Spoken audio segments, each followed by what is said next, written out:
Good morning students. Start करते हैं अपने इलेक्ट्रिसिटी।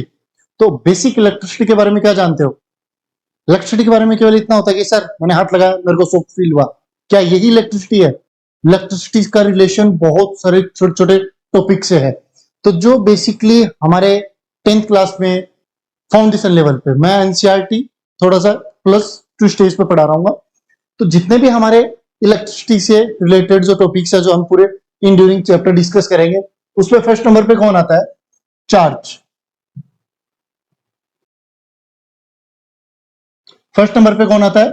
चार्ज। तो सर चार्ज का है, तो charge is a property of any matter. Charge क्या है? प्रॉपर्टी है। प्रॉपर्टी दैट मींस किसी भी, जैसे स्टूडेंट्स के लिए बिहेवियर के लिए बोल सकते हैं सर ये अच्छा है, ये बुरा है, गुड है, बैड है, ठीक है। फीलिंग्स के लिए बोल सकते हो, तो वो बेसिकली क्या है? उसके कैरेक्टरिस्टिक्स हैं। तो जो चार्ज है वो भी किसी भी एक मैटर या सब्सटेंस की क्या है? कैरेक्टरिस्टिक्स है, प्रॉपर्टीज है। कौन कौन सी आती है इसमें? जैसे अगर चार्जेस की बात करें तो चार्जेस हमारे पास, आप पहले से ये चीज क्लियर कर चुके हैं कि पॉजिटिव नेगेटिव दो टाइप के चार्जेस होते हैं। कोई भी एटम है वो इलेक्ट्रीफाई होगा, अलग अलग प्रोसेस होंगे उसके इलेक्ट्रीफाई होने के, चार्ज होने के। कंडक्शन, कन्वेक्शन, रेडिएशन, आयनाइजेशन, कुछ ऐसे मिलेंगे। Second, Coulomb's law. Coulomb's law क्या है? अब अगर कोई भी एटम है चार्ज हुआ है, वो चार्ज है, तो चार्ज एटम अपने सराउंडिंग क्या क्रिएट करता है? इलेक्ट्रिक फील्ड क्रिएट करता है। और एक लाइन आपको बाय डिफॉल्ट याद है पहले से कि like charges attract each others, sorry, like charges ripple each other and like charges attract each others. तो अट्रैक्ट करेगा, कुछ तो फोर्स अप्लाई करेगा। जो फोर्स है वो किस पे डिपेंडेंट होगा? चार्ज की क्वांटिटी पे डिपेंड होगा, अमाउंट ऑफ चार्ज पे, उनकी मिड रेडियस पे। वो सब किसमें डिस्कशन करेंगे? कूलम्ब्स लॉ के अंदर। ओके, आगे ना मेरा नेक्स्ट टॉपिक क्या रहेगा? Electrical potential. इसका सेकंड नाम वोल्टेज भी रहेगा। इलेक्ट्रिकल पोटेंशियल को क्या कह सकते हो sir? Voltage. And potential difference, इसको क्या बोल सकते हो? Voltage difference. पोटेंशियल डिफरेंस या पोटेंशियल, जिसको वोल्टेज या वोल्टेज डिफरेंस भी कह सकते हो। ये क्या है? तो जो पोटेंशियल वर्ड है, ये लास्ट आपने 9th क्लास में स्टडी किया होगा वर्क चैप्टर के अंदर, work power energy. That means potential, किसी भी सब्सटेंस को मैं अगेंस्ट द ग्रेविटी अगर किसी एक स्पेसिफिक पोजीशन पे पुल करता, तो उसके अंदर कुछ पोटेंशियल अमाउंट एनर्जी स्टोर होती है, कुछ एनर्जी स्टोर होती है, जिसको हम क्या कहते हैं? पोटेंशियल। Like mgh। यहां पे भी कुछ ऐसा ही है। अगेंस्ट द इलेक्ट्रिक फील्ड अगर किसी भी सब्सटेंस को आप पुल करके स्टक करते हो, तो उस चीज में जो एनर्जी स्टोर हुई है, जो वर्क डन से, जो वर्क डन मैंने उस सब्सटेंस पे किया, वो उसकी फॉर्म ऑफ एनर्जी में स्टोर हो रहा है, जिसको हम क्या कहेंगे? पोटेंशियल। और अगर दोनों पॉइंट्स, पहले जहां से उसको पिक किया और जहां उसको ड्रॉप किया, उन दोनों पॉइंट्स को डिफाइन किया गया है, तो हम उस चीज को क्या बोल सकते हैं? Potential difference. बाकी डिटेल में हम चैप्टर के अंदर स्टडी करेंगे। Again, electric current. Electric current की स्टडी करने से पहले मैं इलेक्ट्रिक सर्किट्स के बारे में बताना चाहूंगा कि जो इलेक्ट्रिक सर्किट्स है, इलेक्ट्रिक सर्किट बेसिकली क्या है कि कोई भी कुछ components like battery, cell, resistance, rheostat, variable resistor भी बोलते हैं उसको, स्विच, ये सब क्या है? कंपोनेंट्स है। इन कंपोनेंट्स के थ्रू आउट एक सर्कुलर लूप डिजाइन करना, जिसके अंदर मेरी इलेक्ट्रिक करंट फ्लो हो रही हो, उसको क्या कहोगे? Electric circuit. And electric current, obviously electric current, कोई चार्ज है तो कॉम्बिनेशन ऑफ चार्ज को क्या कहते हो? कॉम्बिनेशन ऑफ इलेक्ट्रॉन्स को क्या कहोगे? चार्ज। और जब वो चार्ज मूव कर रहा है, तो आप उस चीज को क्या कहोगे? Electric current. उस पर भी डिटेल डिस्कस करेंगे अपन during chapter. Again, Ohm's law. जैसा कि अभी पोटेंशियल को हमने क्या कहा था? वोल्टेज, ठीक है। वोल्टेज किसको रिप्रेजेंट कर रहा है? V को। Okay, then electric current, electric current किसको रिप्रेजेंट कर रहा है? I को। तो ओम्स, सर जो ओम्स है वो एक लॉ डिस्क्राइब करके गए थे कि जो वोल्टेज है वो डायरेक्टली प्रोपोर्शनल किसके होगा? करंट के। और यहां पे एक छोटा सा सिंबल रिमूव करेंगे तो यहां पे हमारे एक सिंबल आता है R। बोले सर पूरा चैप्टर यही डिस्क्राइब नहीं, मैं जस्ट शॉर्ट में एक्सप्लेन कर रहा हूं। तो V equals to R I या V equals to I R. तो ये जो R है इसको क्या नाम देते हो? रेजिस्टेंस। इसका नाम क्या रहेगा? रेजिस्टेंस। और यही हमारा नेक्स्ट टॉपिक है, combination of resistance. That means अगर मैं रेजिस्टेंस की बात करता हूं तो कॉम्बिनेशन, उसके दो कॉम्बिनेशन हो सकते हैं। कौन कौन से? एक सीरीज, एक पैरेलल। सीरीज कॉम्बिनेशंस में 1 on 1, फर्स्ट का जो एंड रहेगा वो सेकंड की स्टार्टिंग से, सेकंड का जो एंड रहेगा वो थर्ड के स्टार्टिंग से। और जो पैरेलल कॉम्बिनेशन में सबके जो एक टर्म कोई है, एक साइड है, उसको टाई करो, और एंड जो सबके एंड्स है वो सेकंड एंड जो उनको टाई करो। तो बेसिकली वहां पे अगर करंट सप्लाई के कनेक्शंस देंगे तो वो क्या रहेगा मेरा? Parallel connections. उसको डिटेल में डिस्कस करेंगे चैप्टर के अंदर की उनमें किस बेसिस पे सेपरेशन रहेगा, करंट के बेसिस पे या वोल्टेज के बेसिस पे। ओके, अगेन मैं बात करता हूं, मेरे पास नेक्स्ट टॉपिक क्या है? Kirchhoff law. किरचॉफ लॉ क्या है? जो किरचॉफ साइंटिस्ट का नेम है, उन्होंने कुछ नियम दिए थे कि फर्स्ट लॉ रहता है, सेकंड लॉ रहता है, दो लॉज रहते हैं उनके। किसी पॉइंट पे इनकमिंग करंट आउटगोइंग करंट के बराबर रहता है, और कुछ लूप के अंदर जितना भी मेरी रेजिस्टेंस उन पे होने वाले पोटेंशियल ड्रॉप आउट मेरे बैटरी के एमएफ के इक्वल रहेगा। यही दो जो लॉज हैं उनका हम यूजेस देखेंगे कॉम्बिनेशन ऑफ रेजिस्टेंस के अंदर। इनके आपस जब भी फिजिक्स पढ़ रहे हो तो फिजिक्स में क्या रहता है कि आपस में आप रिलेशन स्टेब्लिश करते हो कि मेरा जो फर्स्ट टॉपिक है वो सेकंड से रिलेट कर रहा होता है। कई बार आप क्लासेस में भी देखते हो कि जो टीचर्स हैं वो क्या करते हैं, एक टॉपिक को पहले पढ़ाया, फिफ्थ वाले को पहले। उसका रीजन क्या रहता है? वो कनेक्टिविटी देख रहे होते हैं कि ये जो टॉपिक है वो दूसरे से किस तरीके से कनेक्टेड रहेगा। Okay, next joules law.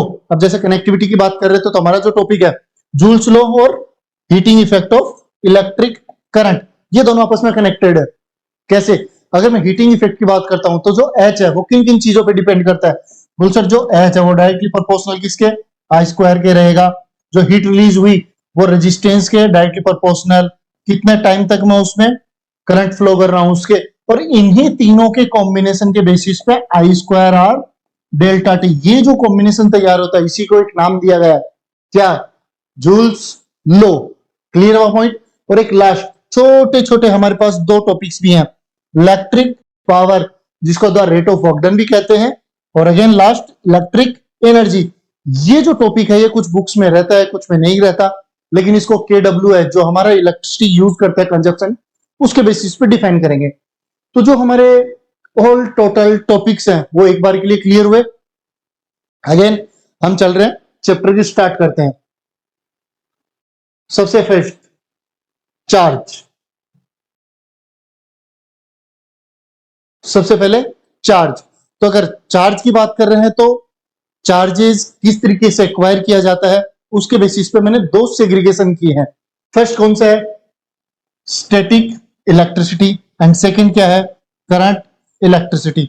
Words को डिफाइन करते हैं। अगर मैं स्टैटिक की बात करता तो स्टैटिक का मींस क्या होता है? बोल सर रेस्ट।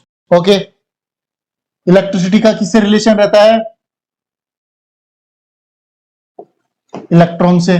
दैट मीन्स जब इलेक्ट्रॉन्स रेस्ट कंडीशन में होंगे तो उसको क्या कहूंगा?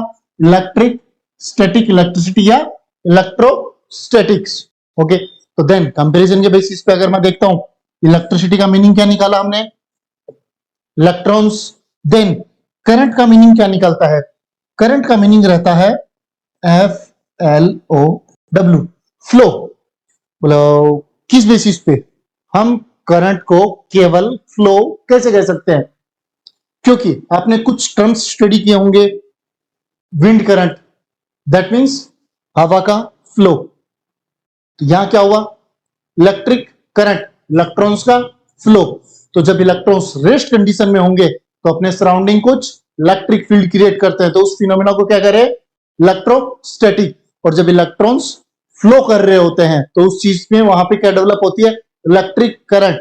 तो वहां उस चीज को क्या कह सकते हैं? इलेक्ट्रोडायनामिक्स, या फिर सेकेंडरी नाम करंट इलेक्ट्रिसिटी, जिस चीज को हम 10th में स्टडी करेंगे। अभी हम किस चीज को स्टडी करने वाले हैं?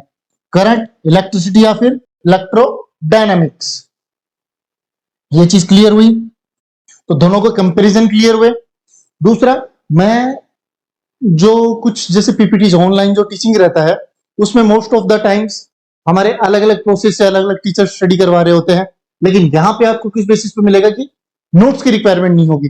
ऑनलाइन टीचिंग और ऑफलाइन टीचिंग में आपको ये डिफरेंस देखने को मिलेगा कि ऑनलाइन टीचिंग में हम most of the time revision के बेसिस पे स्टडी कर रहे होते हैं, लेकिन ऐसा नहीं है। यहाँ पे मैं आपको ऑल टोटल नोट्स यहीं पे अवेलेबल करवाऊंगा, उनको वर्ड टू वर्ड एक्सप्लेन करूंगा, और आफ्टर कंप्लीटिंग द वीडियो वो जो मैंने आपको पीडीएफ्स हैं वो डिस्क्रिप्शन में नीचे प्रोवाइड मिलेंगी। क्लियर? तो स्टार्ट करते हैं हमारा first topic, static electricity, the branch of physics which deal with the study of the electric charges at rest. किसके लिए कहा? At rest. अगर रेस्ट कंडीशन में मेरे पास जो इलेक्ट्रॉन्स है, जो इलेक्ट्रॉन्स रेस्ट कंडीशन में, इलेक्ट्रॉन्स रेस्ट कंडीशन में होने का मीनिंग क्या है एक्सप्लेन करते हैं। जैसे सपोज दैट मेरे पास दो बैलून्स है, मैं इन दोनों को रब करता हूं तो दो electrons balloon A to balloon B transfer हो गए। सपोज इमेजिन करते हैं कि इसने बैलून ए ने बैलून बी को दो इलेक्ट्रॉन्स ट्रांसफर किए, दैट मींस बी क्या हुआ? इलेक्ट्रीफाई हुआ, चार्ज हुआ, एंड ए भी चार्ज हुआ। लेकिन दो इलेक्ट्रॉन्स जाने से एक पॉजिटिवली चार्ज होगा, एक नेगेटिवली चार्ज होगा। ये पॉइंट क्लियर है? तो क्या बैलून्स के ऊपर जो चार्ज एक्वायर किया वो ट्रांसफरेबल है? वो ट्रांसफर हो सकता है? नहीं। दैट मींस उसने चार्ज एक्वायर किया, वो इलेक्ट्रीफाई हुआ है, लेकिन चार्ज अभी भी ट्रांसफर नहीं हो सकता। तो जो इलेक्ट्रॉन्स है वो किस कंडीशन में? रेस्ट कंडीशन में। दैट मींस वहां पे वो जो सराउंडिंग इफेक्ट क्रिएट करेंगे वो कौन सा होगा? इलेक्ट्रोस्टैटिक या इलेक्ट्रिक फील्ड क्रिएट होगा, जिसको हम इलेक्ट्रोस्टैटिक कहेंगे। तो the branch of physics which deal with the study electric charges at rest, कौन सा? At rest, and their effect is known as electrostatic और static electricity. Point clear? Okay, second start करते हैं, करंट इलेक्ट्रिसिटी। दैट मींस यहां पे current flow, तो यहां पे इलेक्ट्रॉन्स का क्या होगा? फ्लो होगा। The branch of physics which deal with the study of the electric charges in motion, electric charges in motion. जब इलेक्ट्रॉन्स की बात करेंगे, जब मोशन, इन ड्यूरिंग मोशन, अब ये मोशन में कैसे होंगे? मोशन में होने का बेस्ट एग्जांपल क्या है? जैसे मेरे पास दो सब्सटेंस है, एक प्लास्टिक, एक मेटेलिक। अगर मैं मेटेलिक पे चार्ज एक्वायर करता हूं तो वो ट्रांसफरेबल है, वो इलेक्ट्रॉन्स क्या होंगे? मूव करेंगे, बिकॉज वो कंडक्टर, उसकी प्रॉपर्टीज यही है, उसके पास फ्री इलेक्ट्रॉन्स है, वो शिफ्ट होंगे। लेकिन अगर मैं किसी इंसुलेटर की बात करता हूं, उसने चार्ज एक्वायर किया है, इलेक्ट्रोस्टैटिक के आपके एग्जांपल तो याद होंगे आपको, कौन कौन से एग्जांपल्स? लाइक प्लास्टिक की स्केल है, उसको ड्राई हेयर्स के तरह रब किए थे, पेपर्स को ग्रेप करवाया था हमने, देन बैलून्स को रब किया था ड्राई हेयर्स के साथ। एक चीज नोटिस करना, हमेशा हम ड्राई हेयर्स बोल रहे होते हैं। ड्राई हेयर मीनिंग क्या रहा? क्योंकि अगर ऑयल लगा हुआ है तो फ्रिक्शन को रिड्यूस करेंगे, ड्राई हेयर्स जस्ट रबिंग को हेल्प कर रहे हैं, इसलिए हम ड्राई हेयर्स यूज कर रहे होते हैं। ठीक है? Then two suitable objects we rub on each others and one is charges. जो इलेक्ट्रॉन्स है वो डोनर रहेगा, दूसरा रिसीवर रहेगा। तो जो रिसीवर होगा इलेक्ट्रॉन्स का वो नेगेटिवली चार्ज होगा, एंड जो डोनर होगा वो डेफिशिएंसी ऑफ इलेक्ट्रॉन्स की वजह से पॉजिटिवली एक्वायर करेगा। ये कुछ कई बार आपको, जैसे फर्स्ट चैप्टर है या इलेक्ट्रिसिटी का जो 10th बेसिस पे है, कुछ लेवल ऊपर रहेगा, तो आपको स्टडी करते टाइम ऐसा कुछ फील हो कि सर बहुत हाई लेवल अचीव कर रहे हो, क्योंकि मैं एनसीईआरटी से वन स्टेप ऊपर चल रहा हूं। आपको एनसीईआरटी के वीडियोस मिल जाएंगे मेरे चैनल पे दूसरी प्लेलिस्ट के अंदर। क्लियर? तो अपने यहाँ पे इलेक्ट्रोस्टैटिक और करंट इलेक्ट्रिसिटी दोनों के बारे में स्टडी किया। अगर मैं रेस्ट कंडीशन में इलेक्ट्रॉन्स पे स्टडी करता हूं तो उसको स्टैटिक इलेक्ट्रिसिटी कहेंगे, और अगर मूवेबल इलेक्ट्रॉन्स पे स्टडी करोगे तो उसको इलेक्ट्रिक करंट कहेंगे। क्लियर? ये पॉइंट क्लियर? गेन क्या? ओके, चलते हैं नेक्स्ट पॉइंट की तरफ, चार्ज। ओके, जो फर्स्ट टॉपिक है हमारा 10th का, यहां पे हम चार्ज की प्रॉपर्टीज ये स्टडी करेंगे, आपके एनसीईआरटी में भी इंक्लूडेड है, तो इसको ध्यान से देखिए। चार्ज बेसिकली है क्या? Electric charges is two types. Charge basically, charge is a property that acquire या किसी भी मास या मैटर के ऊपर रहता है। ठीक है? Electric charges two types, first is positive, second is negative. इसको कुछ इस तरीके से रिप्रेजेंटेशन भी रहता है, positive and negative. Again, like charges ripple each other and like charges attract each others.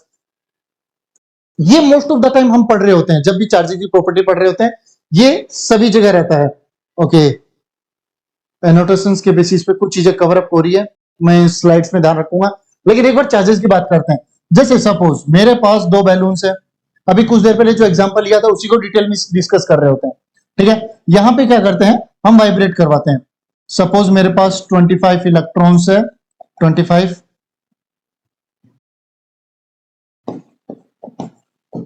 क्या है, प्रोटॉन्स है। तो 25 इलेक्ट्रॉन्स, 25 प्रोटॉन्स। ऐसा क्यों? क्योंकि बेसिकली हम स्टार्टिंग में मानते हैं कि कोई भी चार्ज है वो किस कंडीशन में है, न्यूट्रल कंडीशन में है। जैसे इसके पास ना कोई अट्रैक्शन प्रॉपर्टी है, ना कोई रिपल्शन प्रॉपर्टी है। किसी बेसिस पे देखते हैं लाइक अलग अलग सब्सटेंस है, उनके साथ मैं देखता हूं कि सर इसके साथ भी ऐसा नहीं कर रहा और बाकी चीजों के साथ भी कुछ रिएक्ट नहीं करेगा। दैट मीन्स ये क्या है, अभी न्यूट्रल सिचुएशंस में है। और न्यूट्रल सिचुएशंस का पॉसिबल है जब इलेक्ट्रॉन और प्रोटॉन सेम नंबर पे हो। क्लियर है पॉइंट? ओके। तो number of 25 electrons, number of 25 protons किसी भी ए बैलून के अंदर प्रेजेंट है। बी बैलून में भी सेम है। मैंने इनको रब किया, रब करने से क्या होगा, मैं इमेजिन करता हूं कि यहां पे 4 इलेक्ट्रॉन्स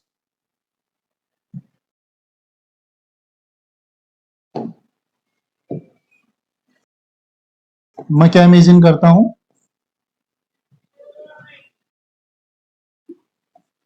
यहां पे जो 4 इलेक्ट्रॉन्स है वो ट्रांसफर हुए किसमें, balloon A to balloon B में। ये रबिंग के लिए है। ओके। तो देन मेरे पास जो बैलून्स बने, अगर मैं इसमें से 4 इलेक्ट्रॉन्स यहां ट्रांसफर करूंगा तो रिमेनिंग कितने इलेक्ट्रॉन्स रिमेनिंग रहे मेरे पास, 21 इलेक्ट्रॉन्स। प्रोटॉन्स कितने होंगे, क्या प्रोटॉन में कोई चेंजेस होंगे? बोले नहीं सर। अगर मैं 4 इलेक्ट्रॉन्स इसके गेन करता हूं then 25 plus 4 29 electrons and 25 protons. अब एक सिंपल क्वेश्चन आता है, बैलून ए बैलून बी, बोला सर केवल इलेक्ट्रॉन्स ही शिफ्ट क्यों हुए? क्योंकि सपोज दैट अगर मैं रबिंग की बात करता हूं, मैं रबिंग की बात करता हूं, रबिंग करने से क्या होगा, रब करने से दोनों पाम्स को रब करने से क्या होगा, हीट प्रोड्यूस होगी। हीट क्या है, फॉर्म ऑफ एनर्जी। तो जो इलेक्ट्रॉन्स आउटर सेल्स में रहते हैं उनको बहुत कम एनर्जी की रिक्वायरमेंट होती है अपनी सेल को छोड़ने के लिए। क्लियर है चीज? और जबकि प्रोटॉन्स कहां रहते हैं, न्यूक्लियस के अंदर, उनको कंपेरेटिवली इलेक्ट्रॉन से ज्यादा एनर्जी की रिक्वायरमेंट होती है अपनी सेल्स को छोड़ने के लिए। तो सबसे पहले मेरे जो सेल्स हैं उनमें से कौन इमिट होंगे, इलेक्ट्रॉन्स। तो इमेजिन जस्ट 4 इलेक्ट्रॉन्स मेरे balloon A to balloon B shift हुए। अब एक पॉजिटिवली चार्ज होगा, एक नेगेटिवली चार्ज होगा। कौन सा होगा पॉजिटिवली चार्ज, जिसके अंदर प्रोटॉन्स ज्यादा है। क्लियर? नेगेटिवली चार्ज कौन सा होगा, जिसमें इलेक्ट्रॉन्स ज्यादा है। क्यों? क्योंकि 21 इलेक्ट्रॉन्स 21 प्रोटॉन्स को न्यूट्रलाइज कर देंगे, लेकिन 4 प्रोटॉन एक्सेस में है। क्लियर? तो दैट मींस ये क्या होगा, पॉजिटिवली चार्ज। और यहां पे 25 प्रोटॉन्स 25 इलेक्ट्रॉन्स को न्यूट्रलाइज कर देंगे। रिमेनिंग जो 4 हैं इलेक्ट्रॉन्स उसके बेसिस पे नेगेटिवली चार्ज होगा।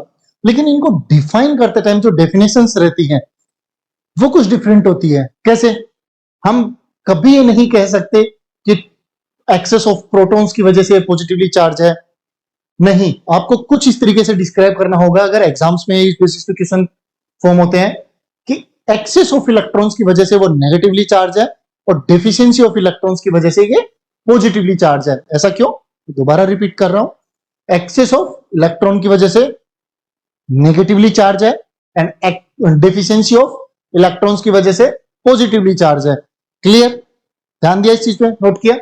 बिकॉज जब प्रोटॉन्स इस फिनोमिना या जो प्रोसेस हुआ उसमें इंगेज ही नहीं है, कोई रोल ही नहीं प्ले कर रहे, तो हम उनको इस चीज का श्रेय कैसे दे सकते हैं? क्लियर? तो मोस्टली आपको बुक्स में भी ये चीज देखने को मिलेगी कि एक्सेस ऑफ इलेक्ट्रॉन्स की वजह से वो नेगेटिवली चार्ज है, डेफिशिएंसी ऑफ इलेक्ट्रॉन्स की वजह से पॉजिटिवली चार्ज है। क्लियर? ये चीज पॉइंट आउट किया। ओके। अब एक लास्ट हमारे जो आरएक्स पॉइंट्स है, मैं कोशिश करूंगा नेक्स्ट टाइम से जो आरएक्स पॉइंट्स है वो कुछ ऊपर की तरफ प्लेस्ड हो, क्योंकि हमारे एनोटेशंस की वजह से क्या होता है, कवर अप हो रहा है। When a charge is at rest, it produce electric field only.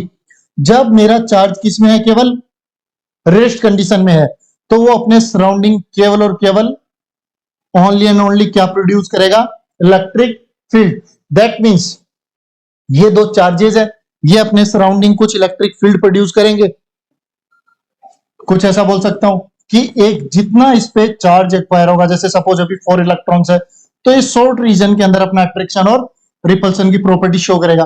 लेकिन अगर मैं और ज्यादा डिफरेंस क्रिएट करते हैं इनके अंदर, तो उससे ज्यादा वो अपना अट्रैक्शन और रिपल्शन की प्रॉपर्टी शो करेगा। क्लियर? तो जो एटम है वो अगर इलेक्ट्रीफाई हुआ है, चार्ज है, तो अपने सराउंडिंग क्या क्रिएट करेगा? Electric field. Again, but when in motion, किसकी बात की? इलेक्ट्रॉन्स की बात कर रहे हैं। इलेक्ट्रॉन्स जब मोशन में होंगे तो इट ऑल्सो प्रोड्यूस, यहां पे जो चीज लिखी हुई है वो मैं दोबारा रिपीट कर देता, magnetic field as well as, साथ ही साथ वो क्या क्रिएट करेंगे? Plus electric field. अगर रेस्ट कंडीशन में इलेक्ट्रॉन्स है वो अपने सराउंडिंग केवल इलेक्ट्रिक फील्ड क्रिएट करेंगे, लेकिन अगर मूविंग चार्जेस है तो वो इलेक्ट्रिक फील्ड के साथ साथ मैग्नेटिक फील्ड्स भी क्रिएट करेंगे। क्लियर ये पॉइंट? इस पर ट्रू फॉल्स आ सकते हैं, या आपके ऑब्जेक्टिव या सिंगल इनलाइनर क्वेश्चंस बन सकते हैं। तो ये आरएक्स पॉइंट्स हैं, उनको इंपॉर्टेंस दीजिए। और बाकी मैं ये सारी चीजें ऑल टोटल आपको पीडीएफ में नीचे डिस्क्राइब मिलेगा। क्लियर? तो हमने चार्जेस को पढ़ा, अभी नेक्स्ट चल रहे हैं चार्जेस की प्रॉपर्टीज पे। नेक्स्ट क्या है? Property of electric charges. एक प्रॉपर्टी तो डिस्कस कर चुके हैं, like charges ripple each other, unlike charges attract each other. ये एक बेसिक प्रॉपर्टी है जो बचपन से, चाहे हम चार्जेस की बात कर रहे हो, 6-7 में भी आपको इलेक्ट्रिसिटी का बेसिक मिला था, 8 में भी आपके पास था केमिकल इफेक्ट ऑफ इलेक्ट्रिक वाला चैप्टर था, उसमें भी कुछ आपने स्टडी किया इनको। ओके, अभी 10th क्लास में हम स्टडी कर रहे थे चार्जेस की properties. Charge is defined as the property of matter. Matter that means something occupied the space. Matter क्या कहेगा? कोई भी जो स्पेस ऑक्यूपाइड कर रहा हो, लाइक कुछ भी प्रेजेंट हो, उसकी प्रॉपर्टीज। कैसे? इसको सिंपल लैंग्वेज में समझते हैं कि देखो सर, ये यहाँ पे कुछ एक इनविजिबल है, ये जो एयर के मॉलिक्यूल्स है ये बहुत खुश है, हैप्पी है, कैसा पॉसिबल है? नहीं। दैट मींस जो हैप्पीनेस है, सैडनेस है, ये किसी लिविंग थिंग्स की प्रॉपर्टीज हो सकती हैं। सेम वैसे अगर मैं चार्जेस की बात करता हूं तो चार्जेस किसी की भी प्रॉपर्टी हो जिसमें कुछ मास हो, तो चार्ज ऑलवेज एसोसिएटेड विथ मास। ये आपको नेक्स्ट में मिल जाएगा। जैसे charge is always associated with mass. Charge किसी भी मैटर की प्रॉपर्टीज होंगी, दैट मींस मैटर क्या हुआ? जिसने कुछ स्पेस ऑक्यूपाई किया हुआ है। तो रिपीट करते हैं, याद रहना इस चीज को, charge is defined as the property of matter and charge is associated with mass. Always, charge is always associated with mass. Clear? First property clear हुई आपकी। सेकंड प्रॉपर्टी पे चलते हैं। Charge is conserve. Conserve that means complete, saved, easily distribute, या फिर misplace नहीं हुआ during an process. During in process charge is conserve that means, मैंने अभी बैलून्स की बात की थी, मैं एंटायर सिस्टम की बात करूंगा। 2 बैलून्स थे, इसके पास 25 इलेक्ट्रॉन्स 25 प्रोटॉन्स थे, इसके पास 25 इलेक्ट्रॉन्स 25 प्रोटॉन्स थे। मैंने रबिंग की, इलेक्ट्रॉन्स ट्रांसफर हुए, लेकिन क्या टोटल इलेक्ट्रॉन्स जो 25 25 50 थे पहले, of course after rubbing electrify हुए, क्या अभी भी टोटल इलेक्ट्रॉन्स कितने हैं? 50, of course. Then we say charge is conserved during an process. Charge can neither be created nor be destroyed. ये लाइन तो हम एनर्जी के लिए भी बोलते हैं in class 5th। Charge then energy can not be destroyed and nor be created, rather it can only be transferred from one body to another body। Charge क्या हो सकता है? केवल ट्रांसफर हो सकता है। और कौन कौन से प्रोसेस से हो सकता है वो हमने 8th क्लास में सब नेचुरल फिनोमेना के अंदर चैप्टर के अंदर डिस्कस किया था, ऑफ कोर्स किया था। अगर आप भूल चुके हैं तो एक बार दोबारा चेक कीजिए। ओके, थर्ड, चार्ज की प्रॉपर्टी क्या है? Charge is quantized. Quantized that means सबसे छोटा एलिमेंट जो हमें किसी स्पेसिफिक फॉर्म में मिलेगा। किस फॉर्म में? Charge on a body is always an integral multiple of this value. कौन सी value? This is called quantization of charge. ये जो दिस वैल्यू कहा है, ये वैल्यू कौन सी है? बोल सर 1.6 इंटू 10⁻⁻19 कूलम। इस वैल्यू के मल्टीपल में हमें चार्ज मिलेगा, और ये वैल्यू किसकी है? बोल सर E की। यहां पे आप Q इक्वल्स टू NE एक सिंपल फॉर्मूला से डिस्क्राइब किया है। Q किसको रिप्रेजेंट कर रहा है? चार्ज को। Q किसको रिप्रेजेंट कर रहा है? चार्ज को। N किसको रिप्रेजेंट कर रहा है? नंबर ऑफ इलेक्ट्रॉन्स को। एंड E किसको रिप्रेजेंट कर रहा है? Charge of one electron, charge of one electron कितना होता है, that means 1.6 into charge of one electron कितना हुआ, 1.6 इंटू 10⁻⁻19 कूलम। कब, जब वन इलेक्ट्रॉन का डिस्कशन कर रहे हैं। अगर मैं यहीं पे टू इलेक्ट्रॉन्स की बात करूंगा तो टू इलेक्ट्रॉन्स कितना चार्ज एक्वायर करेंगे, डबल कर दें, 1.6 का डबल कितना हुआ 3.2 इंटू 10⁻⁻19, 19 के नंबर चेंज नहीं होंगे ऑफ कोर्स, क्योंकि 2 मल्टीप्लाई बाय 3, अगर आप ऐसा ब्रैकेट के बाहर 2 मल्टीप्लाई कर रहे हो तो केवल 2 से मल्टीप्लाई होगा ना, 3 से नहीं होगा। क्लियर है सर, ये कंफ्यूजन तो नहीं है ना आपको, अभी 10th में आप पहुंच गए हो कि अगर 2 का मल्टीप्लाई करूंगा केवल एक ही डिजिट से होगा, यहां पे मल्टीप्लाई है ना कि प्लस, तो कंफ्यूज नहीं होना। देन अगर मैं यहाँ पे 3 इलेक्ट्रॉन्स पुट करता हूं कि 3 इलेक्ट्रॉन्स पे कितना चार्ज होगा, ऑफ कोर्स तो कितना होगा 4.8 इंटू 10⁻⁻19 कूलम। क्लियर है, डन, ठीक है। तो बेसिकली जो मेरा चार्ज होगा Q, वो किसके फॉर्म में होगा, E के मल्टीपल की फॉर्म में होगा। क्लियर ये चीज आपने क्लियर की, समझी, ओके। तो दैट मीन्स मेरा जो Q डिफाइन हो रहा है वो N 1.6 इंटू 10⁻⁻19 कूलम की फॉर्म में डिफाइन हो रहा है। क्लियर ये चीज, ओके।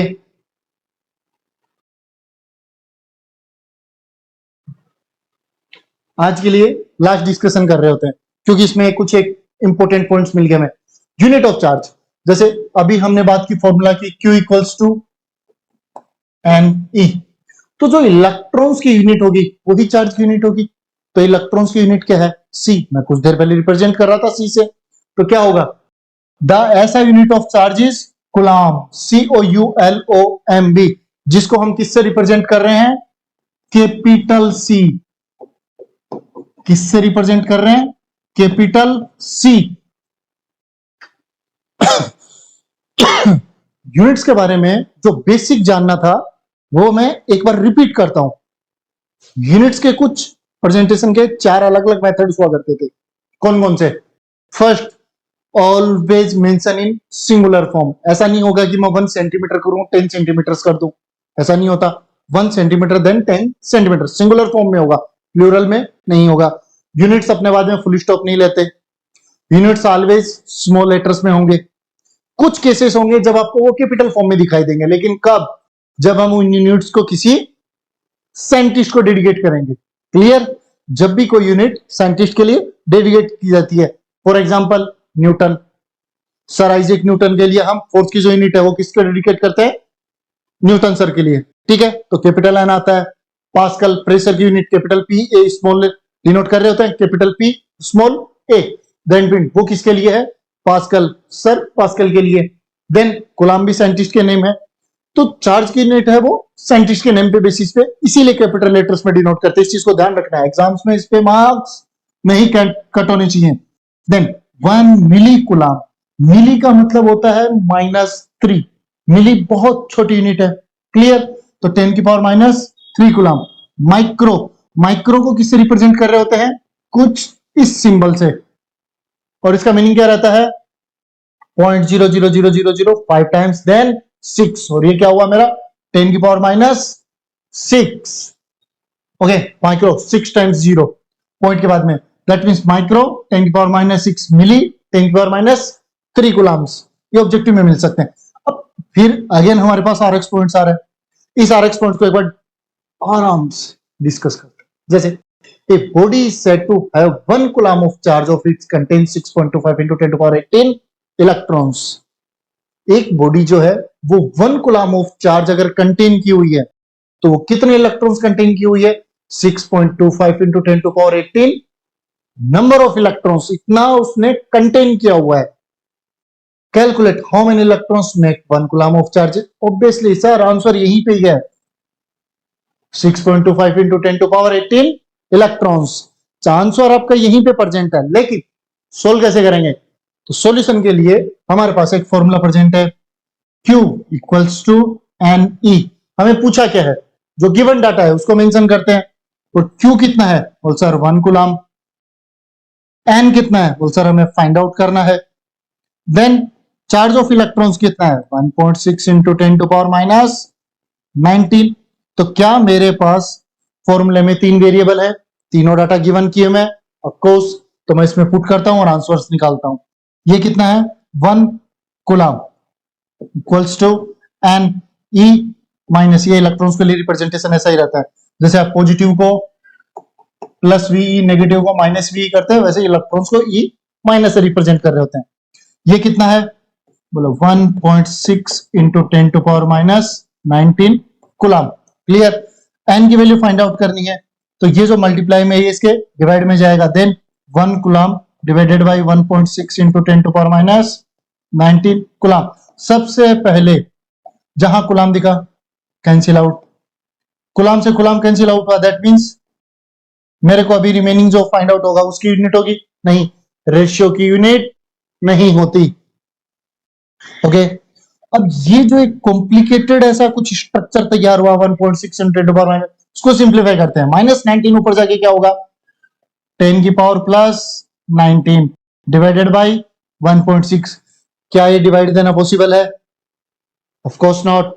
तो क्या करेंगे, इनमें से एक 10 को मैं बाहर निकाल लेता हूं, तो रिमेनिंग कितना रहा, 19 में से एक 10 मैंने बाहर एग्जैक्ट किया, रिमेनिंग 10 की पावर 18 मल्टीप्लाई 10 की पावर 18। ओके, मैं कुछ स्पेस छोड़ता हूं, रीजन डिवाइडेड बाय 1.6। यहां से अगर मैं पॉइंट को रिमूव करूंगा, पॉइंट को रिमूव करने के लिए यहां से मैं पॉइंट को रिमूव करूंगा, तो यहां क्या आएगा, एक 0, दैट मींस 100 डिवाइडेड बाय 16। यहां पे मैं डिवाइड कर सकता हूं, कैलकुलेट करते हैं। 16 1 जा 16, 16 6 जा 96, रिमेनिंग 4 पॉइंट लगाया, 4 के आगे 0 40, 16 2 जा 32, रिमेनिंग 8 0 मेंशन किया, 16 5 जा 80, 6.25 इंटू 10 टू पावर 18 क्या, नंबर ऑफ इलेक्ट्रॉन्स। क्या आपका आंसर मैच हुआ, ऑफ कोर्स।